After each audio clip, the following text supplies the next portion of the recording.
Dick Engarn, bonjour. Salam alaikum. Bonjour, vous êtes chanteur, auteur, compositeur avec un parcours unique dans la chanson française. D'ailleurs, vous n'êtes pas français, vous êtes hollandais. Vous étiez une vedette à 21 ans, 22 ans, Olympia et disque d'or. Puis, volontairement, vous avez laissé tomber le showbiz pour disparaître pendant près de 20 ans. Et les plus jeunes vous ont redécouvert grâce à des gens comme Mathieu Bogart, ou M, ou Raphaël. Et aussi grâce à cette ancienne chanson de vous qu'on a réentendue comme un emblème musical après les attentats de Bruxelles en mars dernier. Bruxelles, ma belle, je te rejoins bientôt, aussitôt que Paris me trahit. Et je sens que son amour est gris. Et puis, elle me soupçonne d'être avec toi le soir.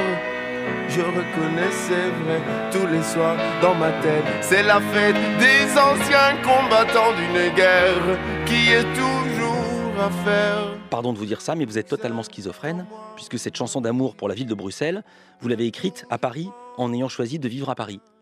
Oui, Bruxelles, c'était un tas de nostalgique 68 art.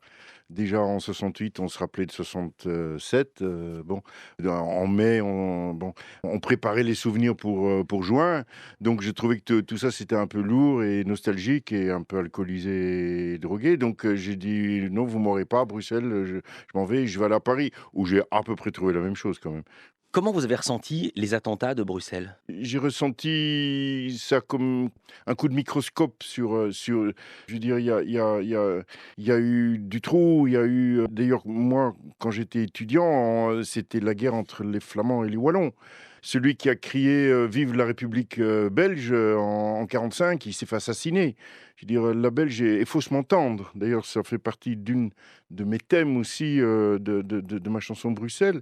C'est que c'est une guerre qui est toujours à faire. Hein, et donc, comment dire, l'Europe, par exemple, est d'une violence dingue à Bruxelles. L'Europe a explosé la ville avec des immeubles en aluminium. Bruxelles est une ville violente par essence. Vous jouez sur les mots. Exploser la ville, ça ne veut pas dire mettre des bombes qui font des explosions dans des bâtiments. Il n'y a pas eu de mort quand même. Non, mais bon, franchement, évidemment, la terreur, c'est réussi, tout le monde a peur, je veux dire, mais c'est quand même, la chance de gagner au loto sont quand même beaucoup plus grandes. Votre actualité, vous sortez votre 18e album studio, si j'ai bien compté. Il s'appelle Twist. Vous avez qualifié cet album de disque du matin. Qu'est-ce qu'il a de matinal ? Un disque du matin, c'est un disque qu'on met en passant l'aspirateur ou en faisant la vaisselle Oh, dis donc, ça va donner envie aux gens de l'acheter. et pourquoi pas, je veux dire, ça commence quand même par Roule ma poule, il y a au marché des mendiants, celui Ouais. qui va au marché le matin, il écoute la musique aussi. Il y a aussi Luxembourg, et à ma connaissance, c'est une des premières chansons sur les banques et les paradis fiscaux, mais vue à hauteur d'homme, presque à hauteur de femme de ménage. J'aime pas trop la démagogie, même pas la mienne. Les banques mènent bon train. Ça m'étonnerait que cette femme, cette technicienne de surface, elle n'ait pas une carte bleue non plus dans sa poche. On disait que Dylan, il contribuait à la vente d'armes parce qu'il avait un compte en banque et peut-être même quelques actions. Je veux dire, il y a comme 10 millions de Français qui ont un portefeuille, qui font comme s'ils étaient pauvres. Pour dire que les banques ne seraient rien sans leurs usagers, nous sommes tous complices des banques. Mais en effet, j'ai commis un refrain où je dis que les banques se gênent pas. Je trouve que surtout on remercie pas assez les gens qui nettoient et qui comptent les billets. Et puis il y a aussi une chanson, Sanglier, sur les sangliers. Oui. C'est du vécu. Ça, c'est pas une image, c'est des vrais sangliers. Quand j'étais jeune, j'étais scout avec Bruno Maigret. C'est pas vrai. Oui.